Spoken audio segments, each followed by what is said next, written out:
ओम शांति। सबसे पहले आप सभी एक प्रतिज्ञा को तो पालन कर ही रहे हैं। कौन सी? सुबह से बैठे हैं ना स्टडी करने के लिए, सुबह से बैठे हैं, चाहे कितनी भी गर्मी हो फिर भी हम बैठे हैं, तो इसको कहेंगे दृढ़ता। तो जहाँ दृढ़ता होती है वहाँ प्रतिज्ञा पालन आसान से हो सकती है। तो आज का टॉपिक बहुत अच्छा है कि बाबा के साथ हम सभी बहुत प्रतिज्ञाएं करते हैं। विशेष सुबह अमृत वेला करते हैं प्रतिज्ञा। सुबह उठ करके बाबा को हम याद करते हैं और सारे दिन के लिए ये कहते हैं, बाबा आज हम ये करेंगे, बाबा आज हम मीठा बोलेंगे, बाबा आज हम सबको सुख देंगे। हाँ, कुछ ना कुछ धारणा की प्रतिज्ञा करते हैं, सेवा की प्रतिज्ञा करते हैं आप सभी प्रतिज्ञा? हाँ, सुबह उठकर करते हैं, बाबा को याद करते हैं। तो सारा दिन जो धारणा की हम प्रतिज्ञाएं करते हैं, उस प्रतिज्ञाओं को पालन करने के लिए 3 बातें विशेष ध्यान में रखनी हैं। 3 बातें, ऐसे तो बहुत बातें हैं लेकिन विशेष 3।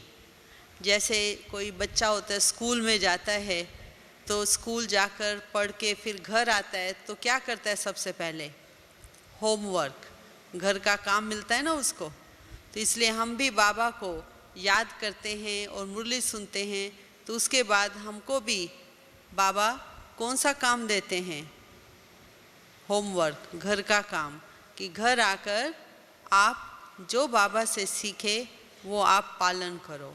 तो सबसे पहली विधि है दृढ़ता की, डिटर्मिनेशन। पहले तो दृढ़ता चाहिए कि मैंने जो प्रतिज्ञा की है वो मैं पालन करूं। दृढ़ता के बिना कुछ नहीं हो सकता, सफलता नहीं मिलती है। तो बाबा भी यही कहते हैं कि सारे दिन में जो भी प्रतिज्ञा की है वो दृढ़ता से पालन करो।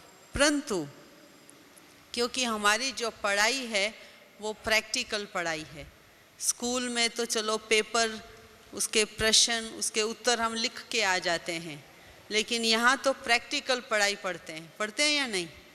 हम सुबह मुरली सुनेंगे और घर जाएंगे तो माया पहले तैयार बैठी होती है ना। 10 बजे की माया, 11 बजे की माया, फिर 1 बजे की माया, फिर शाम की माया, कई प्रकार की माया है, कई प्रकार के पेपर हैं। वो इंतज़ार कर रहे होते हैं कि ये जब घर आएँ तो इनका हम टेस्ट लें, क्योंकि आपने प्रतिज्ञा की है माया को जीतने की। माया आप सब समझते हैं ना, माया कौन है? बाबा के बच्चे बनने के बाद हम सभी समझ गए माया कौन है। हाँ, विशेषकर माया तो यही है, अपनी कमज़ोरी, कोई ना कोई प्रकार की अलबेलापन, सुस्ती, या पुराना संस्कार, रोने का, हाँ, या कोई शक करने का, या पास्ट का सोचने का, या कोई भी प्रकार का क्रोध करने का, ईर्ष्या करने का, ये पुराने हमारे 2500 वर्षों के ये संस्कार हैं। तो अभी इन संस्कारों को जीतने की हमने प्रतिज्ञाएं की हैं बाबा के साथ, कि इन 2500 वर्षों तक हम कैसा जीवन जी रहे थे, हाँ, वो वाली सारी कमज़ोरियाँ इस संगम युग में, वो भी अभी थोड़ा समय जितना रह गया उतने में, तो आप समझो कि हमारे पुरुषार्थ की जो स्पीड है वो कितने गुना होनी चाहिए ताकि हमारी सब कमज़ोरियाँ ख़त्म हो जाएं। कितने गुना हमारी स्पीड हो। तो बाबा तो कहता है कि अभी खाली अटेंशन ही नहीं देना, डबल अटेंशन। और तीसरा बाबा कहते हैं कि डबल अटेंशन को भी अंडरलाइन करो। और अब के बाबा बताते हैं मुरली में कि अटेंशन देने का समय भी चला गया, अभी कौन सा समय आ चुका है? स्मृति स्वरूप रहने का टाइम। तो पहली विधि है दृढ़ता। और दृढ़ता माना कि कुछ भी हो जाए लेकिन हम अपनी प्रतिज्ञा को नहीं तोड़ें। माया अलग अलग प्रकार से आएगी हमारी प्रतिज्ञा को तोड़वाने के लिए। हाँ, कभी कभी संकल्प आएंगे, कोई बात नहीं, आज एक बार झूठ बोला है, कोई हर्जा नहीं, बाबा आपको बता दिया है, लेकिन प्रतिज्ञा तो टूट गई ना। यदि एक बार गुस्सा कर लिया, मन में आया बाबा हमने थोड़ा सा गुस्सा किया, कल नहीं करेंगे, हाँ, लेकिन कर लिया गुस्सा, तो प्रतिज्ञा तो हमारी टूट गई। क्योंकि बाबा ने हमको पहला लेसन दिया है, कौन सा?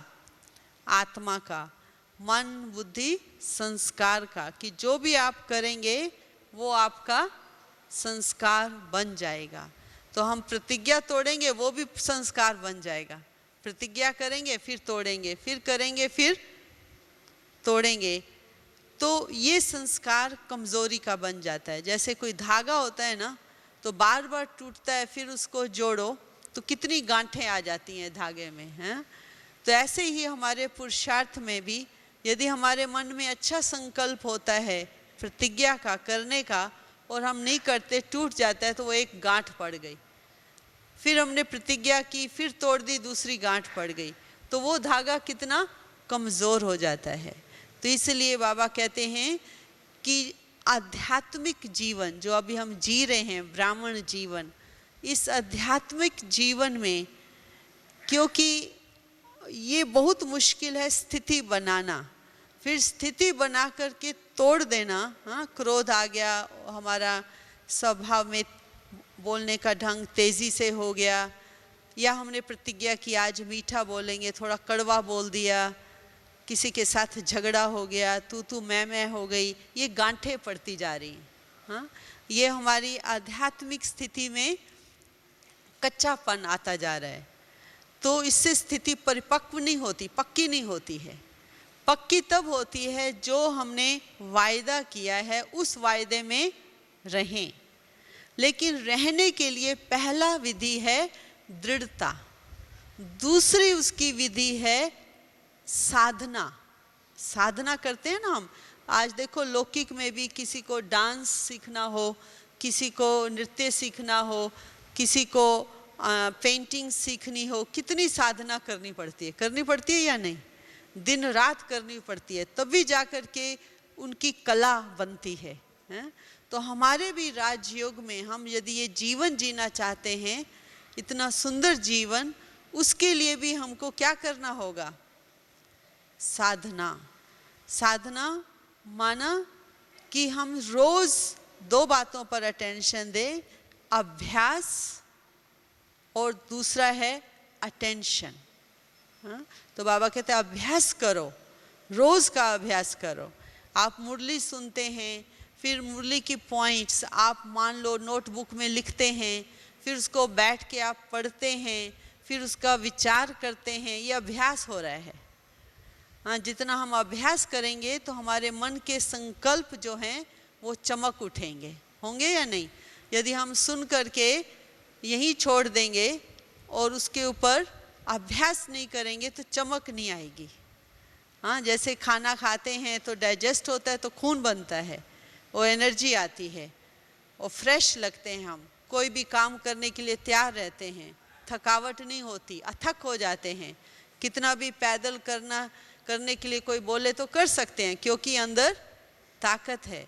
तो ऐसे ही हम अपने मन में जो प्रतिज्ञा करते हैं उसका हम अभ्यास करें। जैसे आपने प्रतिज्ञा की कि हमको बाबा की मुरली एक बार रोज़ सुननी है और एक बार पढ़नी भी है। हाँ, मान लो ये आपकी प्रतिज्ञा है बाबा के साथ, बाबा मैं स्टूडेंट हूँ, मैं रोज़ मुरली सुनूंगा और पढ़ूंगा भी।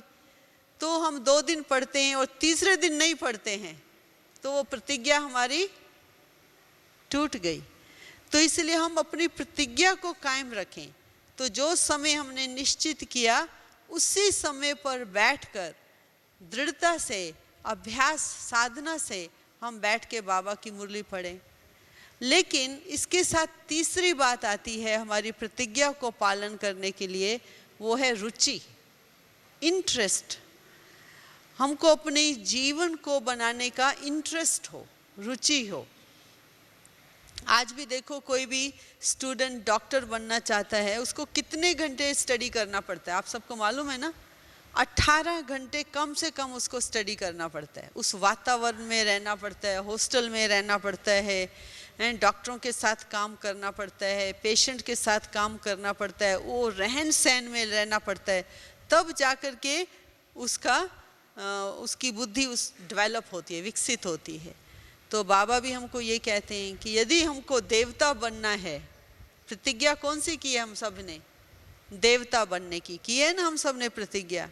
देवता बनना है, मनुष्य से देवता, कितनी ऊंची डिग्री लेनी है, और उसमें भी कितनी 3 प्रकार की डिग्रियां हैं देवता में भी। कौन सी? सर्वगुण संपन्न, और दूसरा 16 कला संपूर्ण, और तीसरा संपूर्ण निर्विकारी, और डबल अहिंसक। अब देखो सर्वगुण संपन्न में भी कितने गुण हैं, मालूम है ना कितने गुण हैं सर्वगुण संपन्न बनने में? 36 गुण हैं, 36 गुण। आप सबको याद है 36 गुण? हाँ, जैसे दृढ़ता है, और उदारता है, रहम दिल है, सहनशीलता है, मधुरता है, अपनी दिनचर्या को एक्यूरेट रखने की कला है, स्वच्छता है, सभ्यता है। हाँ, ऐसे बहुत सारे गुण हैं 36। अब यदि पांडव भवन जाएंगे ना, मधुबन के पांडव भवन में, वहाँ टावर ऑफ शांति स्तंभ के पास लिखे हुए हैं, आप सभी लिख के आना अपने 36 गुण। क्योंकि मनुष्य से देवता बनने की जो हमने प्रतिज्ञा की है, उसमें ये भी तो कहा है ना हमने बाबा को कि हमको सर्वगुण संपन्न बनना है। तो सारे गुणों में से हमारे अंदर कितने गुण, कितने परसेंटेज में आ गए हैं? हाँ, कई बार चलो हम मधुर बोलते हैं, मीठा बोलते हैं, और 10 बार बोलें और 1 बार ना बोलें तो थोड़ी सी प्रतिशत तो कम हो गई या नहीं? तो इसके लिए हमको इसके लिए अटेंशन चाहिए। तो यही विधि है अटेंशन रखने की, अभ्यास करने की। और तीसरा मैंने बताया रुचि, इंटरेस्ट को कभी नहीं खोना है। हाँ, जीवन में कई बातें आएंगी, माया आएगी तोड़ने के लिए, हमारे एम को भी तोड़ देती है माया। हाँ, लक्ष्य जो हमने रखा है जीवन में, तो रोज़ सुबह उठ कर के हम अमृत वेला बाबा को ये बताएं, अपने लक्ष्य को रिवाइज करें कि मैं ब्राह्मण क्यों बना हूँ, क्यों बने हम ब्राह्मण, किस लिए हम आए हैं राजयोग में। हाँ, क्यों हमने ये कलयुगी दुनिया वाली जीवन जो पहले चला रहे थे वो छोड़ दी? क्योंकि ये जीवन उत्तम है, क्योंकि ये जीवन श्रेष्ठ है, क्योंकि ये जीवन प्राप्ति वाली जीवन। ऐसा आपको अनुभव है? ये जीवन जो हमको बाबा ने दी और पहले वाले जीवन में कितना अंतर है या नहीं? पहले सोते रहते थे, कितने बजे उठते होंगे? 5 बजे, 6 बजे, 8 बजे, 10 बजे। और अभी कितने बजे उठते हैं? 3:30 उठ जाते हैं ना बाबा को याद करने के लिए। तो ऊंची वाली स्थिति हो गई ना हमारी। हाँ, नींद को जीतने वाली स्थिति हो गई। लेकिन ये जीवन सदा बना रहे उसके लिए हमको क्या चाहिए? रुचि। और रुचि तब पैदा होती है जब हमको बेनिफिट्स, लाभ मालूम हो कि इस जीवन जीने से हमको कितने लाभ मिलते हैं, बेनिफिट्स मिलते हैं, फ़ायदे मिलते हैं इस जीवन को जीने से। आप सभी अपनी लिस्ट बनाना, कितने कितने हमको फ़ायदे मिले हैं ये जीवन जीने से। सबसे पहला फ़ायदा तो यही मिला है ना, बाबा ने हमको यही फ़ायदा बताया है बच्चे। कौन सा? जब से हम बाबा के बच्चे बने हम सब निश्चिंत हो गए हैं। हो गए हैं नहीं? कोई चिंता नहीं है, किसी को चिंता नहीं है। निश्चिंत बाबा ने बना दिया, चिंता से फारिग कर दिया। हाँ, हम लोग जापान में रहते हैं, आप भारत में रहते हैं, हम लोग वहाँ पर भी सेवाएं करते हैं कितने लोगों के साथ। वहाँ भाषा भी दूसरी, कल्चर भी दूसरा, धर्म भी दूसरा, फिर भी हम भारत से गए हुए कोई चिंता नहीं करते।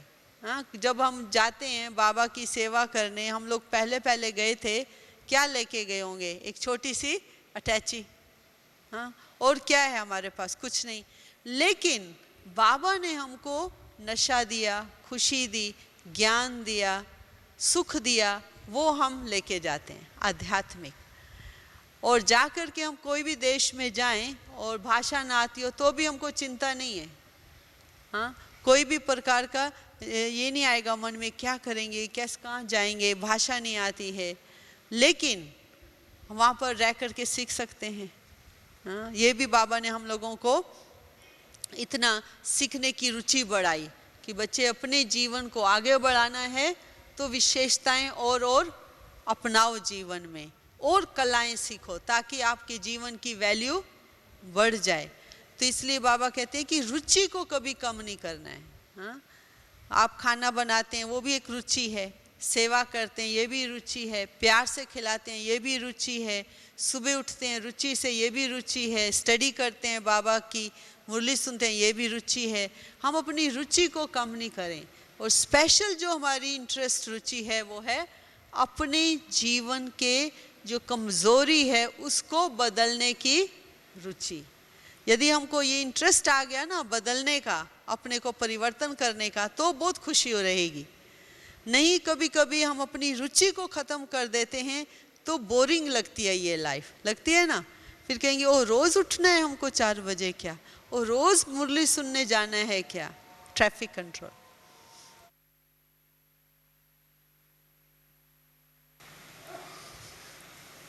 ओम शांति। जैसे कि हम बता रहे थे रुचि बहुत ज़रूरी है। जैसे हम बाबा की मुरली पढ़ते हैं, मान लो हमने प्रतिज्ञा की 3 बार हम पढ़ें। हाँ, एक बार दादी ने क्लास में कहा या बाबा ने मुरली में कहा था 3 बार मुरली पढ़ो या 8 बार पढ़ो। तो जितनी बार हम पढ़ेंगे उतना हमारा अभ्यास समझने का बढ़ेगा। तो आप में से कोई पढ़ते हैं 3 बार मुरली बाबा की? 3 बार। तो तब से हमने भी शुरू किया कि 3 से जास्ती 5 बार पढ़ें। तो हमने देखा कि जितना बार हम बाबा की मुरली पढ़ते हैं उतनी बार हमारे जो सोच है, संकल्प है, वो भी बाबा की मुरली के आधार से चलेंगे। हाँ, तो इससे क्या होता है कि ऑटोमेटिक प्रोग्रेस होती है हमारी, कहीं पर और ध्यान जाएगा ही नहीं तो हमारे जो संकल्प हैं उसकी स्पीड बहुत फास्ट है ना, रॉकेट से भी जास्ती फास्ट है। यदि हम अपने मन को बिजी नहीं करेंगे, काम नहीं देंगे बाबा की याद और मुरली पढ़ने का, कहाँ चला जाएगा मन? मालूम है मन का क्या काम है? वो पुरानी फाइल लेके बैठ जाएगा। पुरानी फाइल्स होती है ना, अलमारी होती है, कभी कभी पुराने कपड़े रखे होते हैं, हम देखते हैं क्या क्या पड़ा है? तो मन भी पास्ट की पुरानी, हाँ, कोई पुरानी बातें उसको खोल करके बैठ जाएगा, क्योंकि हमने अपने मन को बाबा के जो खजाना है ज्ञान का उस पर ध्यान नहीं देंगे तो मन कहीं तो जाएगा। हाँ, तो ये बहुत ज़रूरी है कि ये प्रतिज्ञा रखना कि बाबा की हम मुरली रोज़ सुने और पढ़ें। हमने देखा कि एक भाई थे फिलीपींस में, उसने हमको ये बताया कि मैं अभी 3 बार मुरली पढ़ रहा हूँ। पहले वो बहुत लड़ाई करता था सभी के साथ, संस्कार, क्रोध करना, आवेश करना। कहते जब से मैं बाबा की मुरली पढ़ता हूँ 5 बार जादू हो गया। जादू ये हो गया, कहते अभी मैंने किसी से लड़ाई नहीं की है, हैं? नहीं तो पुराने संस्कार उत्पन्न हो जाएंगे, और मन बुद्धि बिजी है तो सेफ्टी है। तो ये हमारी प्रतिज्ञा है। और एक बात है हमारे जीवन में आगे बढ़ने के लिए, प्रतिज्ञा को पालन करने के लिए, वो ये है कि हम रोज़, जैसे स्कूल में बच्चे जाते हैं ना तो अपना होमवर्क करके ले जाते हैं, फिर होमवर्क ले आते हैं। जैसे हम कहते हैं जैसे एक रोज़ की मोमेंटम, हाँ, रोज़ की ये हमारी दिनचर्या में आ जाए। ये नहीं कि हम अभी आए हैं मधुबन में, बहुत अच्छा वातावरण, क्लासेस मिल रही हैं, अभी तो मन को और बातें सोचने की फुर्सत ही नहीं है, लेकिन हम घर जाएं फिर वही गृहस्थी बन जाएं, हाँ, फिर वही सोच विचार आने शुरू हो जाएं, तो जो यहाँ पाया वो ख़त्म हो जाता है। तो इसलिए जो हम यहाँ कर रहे हैं ना दिनचर्या, सुबह से लेकर शाम तक हमारी दिनचर्या है ना यहाँ, तो ऐसी दिनचर्या हम वहाँ पर भी अपने जिस स्थान पे जाएं उस स्थान पर भी वही दिनचर्या रखें। आप में से सभी ट्रैफिक कंट्रोल करते हैं? हाँ, 5 बार हम बाबा को याद करते हैं ना दिन में, ट्रैफिक कंट्रोल सभी करते हैं आप? हाँ, ये भी एक दिनचर्या में बहुत ज़रूरी है। और अभी तो हमारे यहाँ हर घंटे में हो रहा है। देखो, हर घंटे में हम बाबा को याद करें, शिव बाबा को याद करें। कितना सौभाग्य, हर घंटे में हमको याद आए बाबा। ऐसे तो हर पल याद आए, लेकिन ये म्यूज़िक भी हमको मदद करते हैं। तो इसलिए दिनचर्या हमारी जो हमने शुरू किया यहाँ मधुबन में आकर के, अपनी प्रतिज्ञा को हम पालन कर रहे हैं, ऐसे ही हम कंटिन्यू रखें, लगातार रखें। वहाँ जाकर के भूलें नहीं। हाँ, एक बार शुरू हो गई गाड़ी तो अभी गाड़ी को चलाते रहना है। ऐसा नहीं कि गाड़ी जाके वहाँ रुक जाए और फिर कोई सिस्टर बहन आए, कोई भाई आए, कोई याद दिलाए, बहन जी, भाई जी, आपकी गाड़ी रुक गई, अभी फिर आओ सेंटर पर, योग करो, भोग लगाओ, बाबा को याद करो। किसी को याद दिलाने की जरूरत ना पड़े। यदि कोई याद दिलाता है तो माना हमारी गाड़ी रुकी हुई है। रुकी समझते हैं गाड़ी? कभी कभी ये विचार आएंगे रुकी हुई गाड़ी को, ठीक है 1 हफ्ता कर लिया स्टडी, फिर नेक्स्ट वीक, अगले वीक चले जाएंगे, कोई हर्जा नहीं। हाँ, ये वाले संकल्प माना हमारी जो पुरुषार्थ की, जो हमने प्रतिज्ञा की पुरुषार्थ करने की, वो स्पीड जो है वो ठहराव में आ गई है, रुक गई है। तो इसलिए हमको रुकने वाली गाड़ी नहीं, कौन सी गाड़ी बनना है? जो फास्ट चलती रहे। हाँ, बाबा कहते हैं कि अभी समय कम है ना, इसलिए समय को भी याद रखना है। तो समय की रफ्तार को भी याद रखना है और अपने पुरुषार्थ की रफ्तार को भी याद रखना है। और तीसरा, बाबा को भी याद रखना है। खाली केवल बाबा को भी याद नहीं करना, लेकिन बाबा के साथ और क्या याद रखना है? कि मैं रुका हूँ या जा रहा हूँ या ठहरा हुआ हूँ। हाँ, कहाँ है मेरी स्पीड, कहाँ है मेरा पुरुषार्थ, क्या है मेरी प्रतिज्ञा बाबा के साथ। और समय को भी याद रखना है। समय में भी 2 बातें बाबा ने की, कौन सी याद रखनी है? अचानक और एवर रेडी। ये 2 बातें समय की बाबा ने बताई हैं। कुछ भी हो सकता है अचानक, और एवर रेडी भी रहना है। ये 2 याद रखने हैं, अचानक और एवर रेडी। ये है समय की बात याद रखना। और तीसरा है अपने पुरुषार्थ में क्या याद रखना है? कि ठहरा हुआ हूँ या चल रहा हूँ। चलना भी नहीं, बाबा तो कहते अभी उड़ो। हैं, बाबा ने कहा चलने का भी टाइम चला गया। चलते मालूम कैसे हैं? प्लान करना, हाँ कल से हम योग करेंगे, 2 घंटे भट्टी करेंगे, ये प्लान किया है, चल रहे हैं। फिर 2 दिन करने के बाद फिर बैठ गए। जब जैसे यहाँ से कई लोग जाएं, थक जाते हैं, बीच में बैठ जाते हैं ना, तो ये जैसे हम 2 दिन प्लान किया, अच्छा करेंगे अच्छा करेंगे, लेकिन जब टाइम आया करने का फिर हम बहाना लगा देते हैं।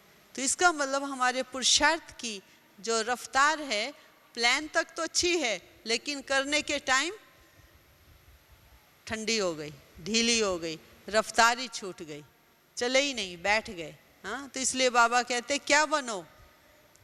प्यादे नहीं बनो, घोड़े सवार। घोड़े सवार माना जंप लगाओ, चलो 2 दिन किया, फिर थोड़ा आराम किया, फिर कर लो, ये है घोड़े सवार। लेकिन तीसरा कौन है? महारथी। और बाबा कहते हैं महारथी बनो, अर्थात हमेशा अपनी स्थिति को इतना ऊंचा रखो कि कभी भी हमारे अंदर संकल्प नहीं आए कि आज बहुत कर लिया, ठीक है कल आराम कर लेंगे, परसों फिर कर लेंगे। ये वाले संकल्प जो हैं ठहराव के संकल्प हैं। हाँ, तो ये जो राजयोग की स्टडी बाबा हमको दे रहे हैं, ये है संकल्पों की स्टडी, है ना। ऐसा कि हम अपने संकल्प को, जो हम सोचते हैं, संकल्प करते हैं, उसकी क्वालिटी को पहचानें। ऐसा नहीं कि आ गया संकल्प सुस्ती का और हमने भी मान लिया, तो इसका मतलब कि तीसरा नेत्र यूज नहीं किया। हाँ, जो हमको बाबा ने दिव्य बुद्धि दी है, जो तीसरा नेत्र दिया है, उसको हम यूज करें मीन्स अपने संकल्पों को देखते रहें कि हमारी रफ्तार कैसी है। हमने जो प्रतिज्ञा की वो अपना रहे हैं या नहीं। और लास्ट पॉइंट है कि यदि हमको अपनी प्रतिज्ञा को सदा कायम रखना है तो प्रतीक्षा नहीं करनी है किसी भी बात की। सदा बाबा कहते हैं इंतज़ार नहीं करो लेकिन इंतज़ाम करो। हाँ, उल्लास में रहो, इंतज़ाम करने में उल्लास में रहो कि अगला दिन, दूसरे दिन क्या करना है मुझे, तीसरे दिन क्या करना है। हम अपना प्लान बनाएं। हाँ, एक एक दिन का भी आप प्लान बनाओ। आप अपने घर भी चलाओ, गृहस्थ भी चलाओ, लेकिन प्लान भी रखो कि सारा दिन मुझे अपनी उन्नति के लिए क्या क्या प्लान करना है। कभी मैगज़ीन पढ़ो, बाबा की मुरली पढ़ो, बाबा की ज्ञान अमृत पढ़ो, तो उससे क्या होगा कि हमारे मन के विचार जो हैं सुदृढ़ हो जाएंगे और अच्छे अच्छे संकल्प आएंगे। अच्छे अच्छे आर्टिकल पढ़ेंगे तो नए नए विचार आएंगे ना, नया तरीका समझ आएगा। हाँ, तो घर में रहते हुए भी हम अपनी प्रतिज्ञाओं को पालन करते रहें, तो इस प्रकार से हमारा जीवन जो है बाबा कहते क्या हो जाएगा, संपन्न। तो बाबा कहते अभी तो आप लोग डेट दो संपन्न बनने की। हाँ, तो मेरे जीवन में संपन्न बनने में क्या क्या कमी है वो हमको जरूर अपनी बुद्धि में याद रखनी है, जागरूक रहना है कि कौन सी कमी मेरे को संपन्न नहीं बनने देती है। तो वही हमारी वही कमजोरी जो है प्रतिज्ञा को तोड़ सकती है। हाँ, तो ये इतनी सूक्ष्म स्टडी बाबा करवा रहे हैं। तो बाबा कहते हैं बच्चे संपन्न बनना है तो अभी समय है, अब नहीं तो कब नहीं। तो आप सब तैयार हैं? हाँ, तो अभी आएंगे ना बाबा परसों, लास्ट बाबा की लास्ट विजिट है। बाबा तो सब पूछेगा। और 10 दिन का होमवर्क याद है आप सबको? बाबा ने 10 दिन का होमवर्क दिया था, कौन सा?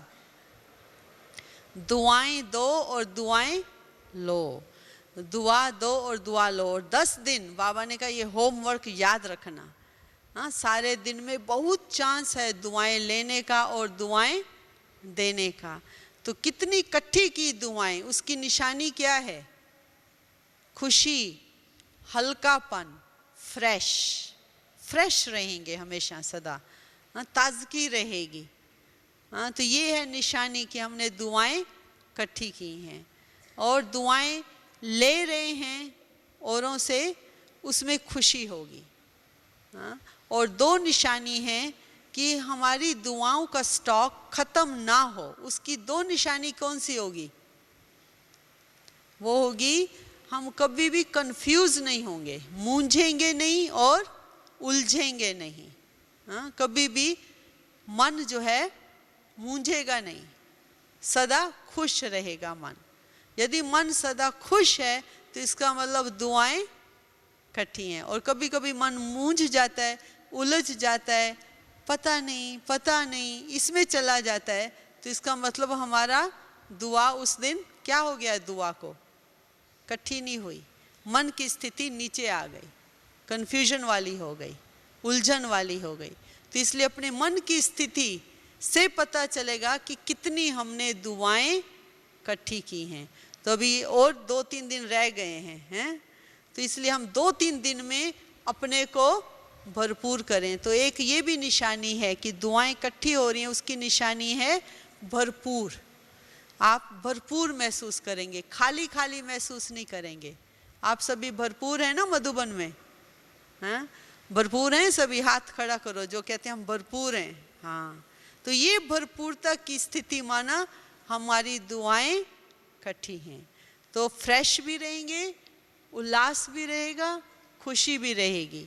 तो ये होमवर्क बाबा ने जो दिया है हमको 10 दिन का दुआएं इकट्ठी करने का, आज से लिस्ट बना लो अपनी, कितनी हमने इकट्ठी कर ली। और 3 दिन में जितनी इकट्ठी और करनी है कर सकते हैं। यहाँ तो शांतिवन में आप बहुत कर सकते हैं क्योंकि 15,000 लोग हैं, रोज 15,000 इकट्ठी कर सकते हैं नहीं?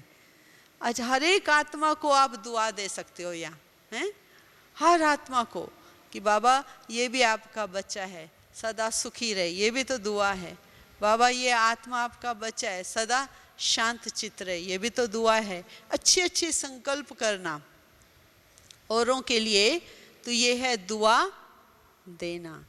तो इस प्रकार से हम अपनी प्रतिज्ञाओं को पालन करते हुए, दुआओं को लेते हुए सदा अपने जीवन में हम आगे बढ़ते रहेंगे। ओम शांति।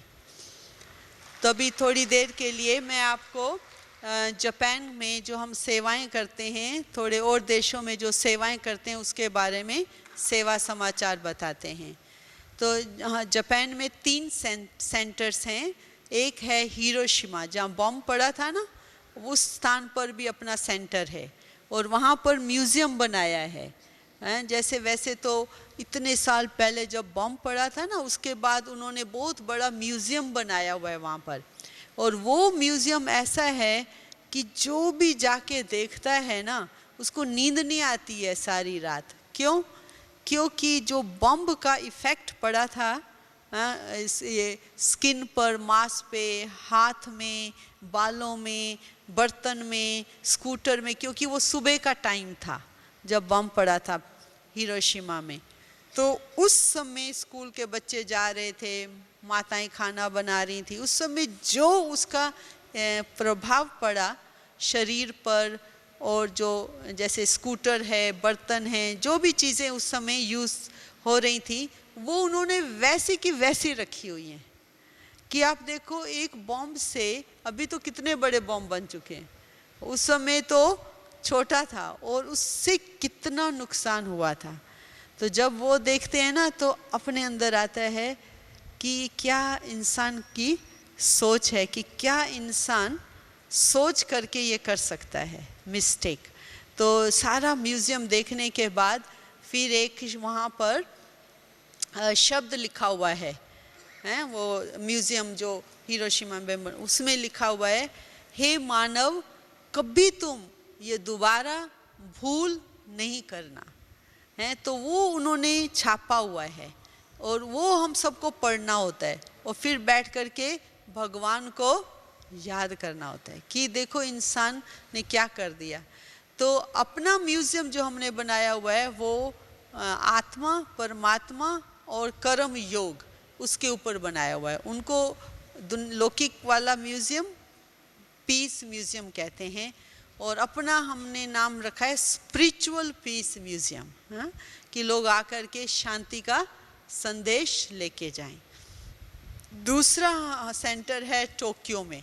वो टोक्यो शहर बहुत बड़ा है, बहुत धन दौलत, बहुत बुद्धि, बहुत कुछ है, अभी माया की दुनिया। और वहाँ जाकर के सबको स्ट्रेस हो जाता है, तनाव। तो वही तरीका है बाबा का ज्ञान सुनाने का वहाँ पर, क्योंकि लोग इतना काम करते हैं। आप सोचो सुबह से लेकर शाम तक काम करते हैं और एक गोभी लेने जाओ, वही मालूम है कितने की है? 100 रुपये की एक छोटी सी गोभी है, और भारत में धक्के खाती है ना, कितनी सस्ती होती है भारत में। आप देखो उनकी जीवन को चलाने के लिए इतना महंगा शहर है, तो इसलिए उनको काम बहुत करना है, और काम बहुत करना है तो उनको तनाव होता है। तो इसलिए राजयोग मेडिटेशन उनको पसंद आता है, क्योंकि मेडिटेशन से आत्मा डिटैच हो जाती है ना शरीर से, और शांति का और आराम का अनुभव होता है। तो इसलिए राजयोग मेडिटेशन उनको पसंद आता है। और तीसरा उनको ये भी पसंद आता है अपना वातावरण, है ना। बाबा ने बताया ना, जैसे हम सब परिवार हैं, दैवी परिवार हैं, ब्राह्मण परिवार है, तो प्यार की भाषा। तो क्या है, आज लोग काम इतना करते हैं, आपस में टाइम नहीं है बातचीत करने का, खाना खाने का बैठ कर के प्यार से। तो वो पारिवारिक प्यार भी ख़त्म हो चुका है, और बाबा के ज्ञान में आने से उनको पारिवारिक प्यार भी चुंबक की तरह काम करता है, हाँ? और चौथा जो है शुद्ध वातावरण, है ना, क्योंकि आजकल दुनिया में शक है, कंपटीशन लगा हुआ है, बढ़ने नहीं देते एक दूसरे को। तो बाबा के पास आएंगे, घर में आएंगे, तो वातावरण शुद्ध है, तो वो वातावरण से भी बहुत सेवा होती है। लेकिन विशेष सेवा है हमारी धारणा से वहाँ पर, हाँ? क्योंकि यदि हमने एक बार क्रोध कर लिया और हम कहते क्रोध नहीं करो, और हमने क्रोध कर लिया, तो वो 100 में से 90 मार्क्स नहीं देंगे। वो कहेंगे तुम कहता कुछ है और करता कुछ है, तो मार्क्स कहाँ से मिलेंगे। तो इसलिए बहुत ध्यान देना होता है कि कभी भी हमारी धारणा में, हाँ, जो हम कहते हैं वो करके दिखाएं, ऐसा नहीं कहें कुछ और करें नहीं, उससे वो लोग नहीं आएंगे ज्ञान में, क्योंकि आगे ही वो लोग कितने दूर कल्चर के लोग हैं ना, बुद्ध धर्म के लोग हैं और उनके देश में बुद्धिस्ट हैं तो भगवान को इतना नहीं मानते हैं। हम लोग तो भगवान का शब्द नहीं लेते हैं, वहाँ गॉड यूज़ नहीं करते हैं शब्द, हाँ सुप्रीम एनर्जी यूज़ करते हैं शब्द। वो तो बहुत समय के बाद कोई ब्राह्मण बने तब जाकर के उसका बाबा से संबंध जुटे, लेकिन स्वच्छता, वातावरण, बाबा का प्यार, पारिवारिक दैवी पारिवारिक प्यार, शांति, ये उनको बहुत पसंद आता है। तो इस आधार से हम लोग प्रोग्राम्स करते हैं। तो अभी भी 19 और 20 मई को बहुत बड़ा प्रोग्राम है, वहाँ पर एक संस्था है, उस संस्था ने दादी जानकी को निमंत्रण दिया, 20,000 लोग इकट्ठे होंगे। तो उन्होंने कहा कि दलाई लामा जी नहीं आ पा रहे हैं, आप आओ दादी। तो 20,000 लोग जो इकट्ठे होंगे वो हैं शांति के लिए प्रार्थना करते हैं ये लोग, और 20,000 है। तो उन्होंने ब्रह्मा कुमारीज को बुलाया, पिछले साल मैं गई थी वहाँ पर, तो इस बार उन्होंने क्यों बुलाया, कारण क्योंकि वो 15 मिनट के लिए उस संस्था की जो बड़ी थी वो 15 मिनट खाली दादी जानकी को मिली। तो दादी जानकी से उसको बहुत प्यार मिला, 15 मिनट में दृष्टि मिली, वाइब्रेशन मिले, प्यार मिला। तो उसने कहा आप आओ, आप आकर के ये 120,000 लोग जो इकट्ठे होंगे यही प्यार इनको सबको दो। तो हमने देखा कोई भी धर्म का हो, कोई भी जाति का हो, सब भूखे किस चीज़ के, प्यार के, सच्चे प्यार के, हाँ?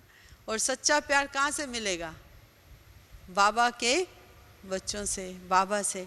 तो इस बार 19 और 20 मई को एक बड़ा प्रोग्राम है, हाँ वो वहाँ की संस्था ने हम लोगों को इनवाइट किया है। तो जापान की सेवा विशेषकर हमारी जो हठ योगा होते हैं ना, हठ योग सीखते हैं वहाँ पर लोग बहुत हेल्थ कॉन्शियस हैं, हेल्थ अच्छी बना कर रखते हैं जापान के लोग। आप देखेंगे सुस्ती का ज़रा नाम नहीं है वहाँ। भारत में तो विशेष सुस्ती खा जाती है ना, गर्मी है, ये है, वो है, तो वहाँ पर सुस्ती का नाम नहीं है, बहुत एक्टिव हैं लोग।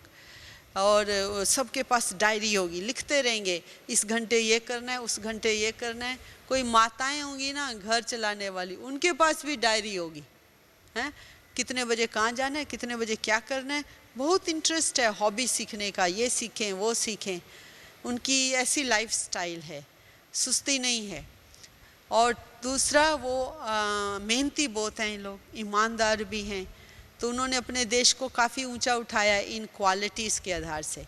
तो हम लोग कहते हैं देखो जी आपके अंदर 3 बातें तो हैं, आप लोग मेहनती लोग हो, डिसिप्लिन हो, हैं डिसिप्लिन है उनकी लाइफ में, मेहनती भी हो, ईमानदार भी हो, जो काम शुरू करते हो करके ही रहते हो, कुछ भी हो जाए, आधे में नहीं छोड़ के जाते ये लोग। हाँ यदि कई बार भारत में होता है ना, कोई आधे में काम करके छोड़ के चले जाते हैं, लेकिन वहाँ मैंने देखा जो शुरू करेंगे वो पूरा करेंगे। तो हमने कहा देखो 3 बातों से तुम लोग इतने ऊंचे उठे हो, तो क्यों ना हम जो भारत से आए हैं हम भी आपको 3 बातें सिखाने आए हैं। कौन सी, हमारे भारत में भी तो है ना, बाबा ने दिया है सच्चा प्यार, हैं और इतना श्रेष्ठ ज्ञान, जीवन जीने की कला। और तीसरा हमको बाबा ने क्या सिखाया है कि कैसे हम एक मत रहें, हाँ एक की छत्र छाया में रहें, सब हम एक हैं। क्योंकि यही भारत में ही आकर के उन लोगों को शांति का अनुभव होता है, क्योंकि भारत में शांति मिलती है, प्यार मिलता है या नहीं, हाँ वहाँ पर चलो उनके पास बहुत भौतिक सुख है लेकिन अंदर का प्यार नहीं। तो हम कहते हैं देखो तुम्हारे पास 3 हैं गुण, हमारे भी 3, आप अपनाएंगे तो आप नंबर 1 जा सकते हैं। तो इस प्रकार से हम लोग उनको उमंग दिला करके ब्राह्मण जीवन में ले आते हैं। तो कई लोग ब्राह्मण बनते हैं, टाइम भी लगता है वहाँ पर क्योंकि समय नहीं होता है स्टडी करने का, क्योंकि काम करते हैं लोग। लेकिन हमने देखा जब बन जाते हैं ब्राह्मण तो फिर वो पक्के हो जाते हैं, फिर नहीं टूटते, कभी आए कभी जाएं वो नहीं होता है। एक बार उनको समझ आ गई तो वो फिर ठान लेते हैं कि बनना ही है। तो इस प्रकार से वहाँ पर विशेष सेवाएं चलती रहती हैं। ओम शांति।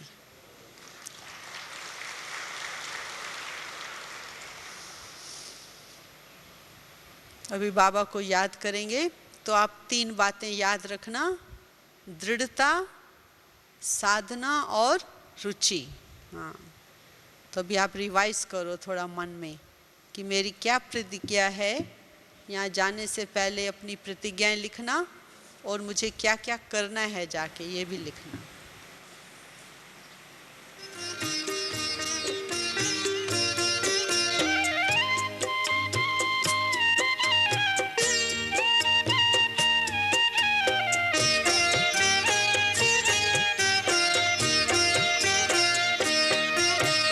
आपने संवार दी मेरी जिंदगानी, हम पे की आपने बड़ी मेहरबानी।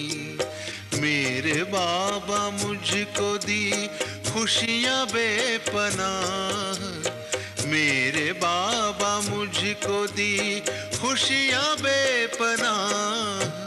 आपकी इनायतें हैं आपकी निशानी, आपने संवार दी मेरी जिंदगानी।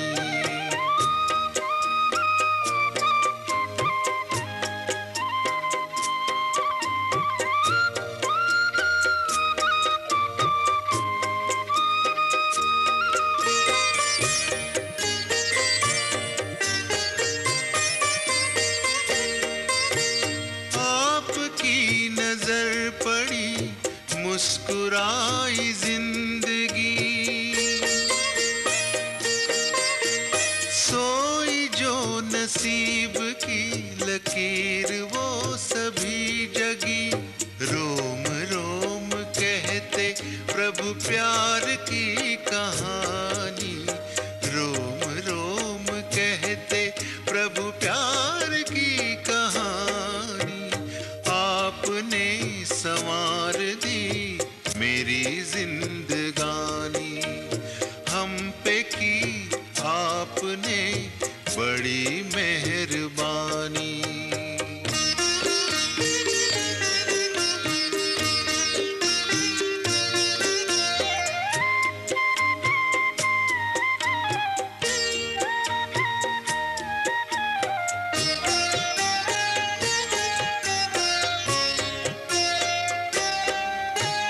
गम के दास्तां गए, मन के फूल खिल गए, अश्क मेरे इन नयन के मोतियों में ढल गए।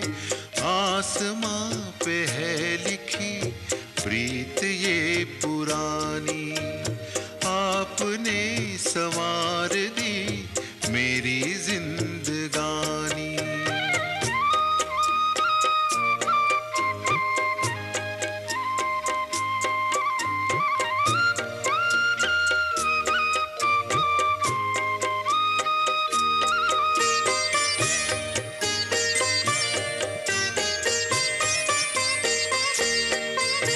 सारे भर दिए खजाने मेरे मन की खान में, खिलने लगी चांदनी अरमान के जहान में। सीरत में सूरत समाई है सुहानी, सीरत में सूरत समाई है सुहानी। आपने संवार दी मेरी जिंदगानी, हम पे की आपने बड़ी मेहरबानी। मेरे बाबा मुझको दी खुशियाँ बेपनाह, मेरे बाबा मुझको दी खुशियाँ बेपनाह। आपकी इनायतें हैं आपकी निशानी,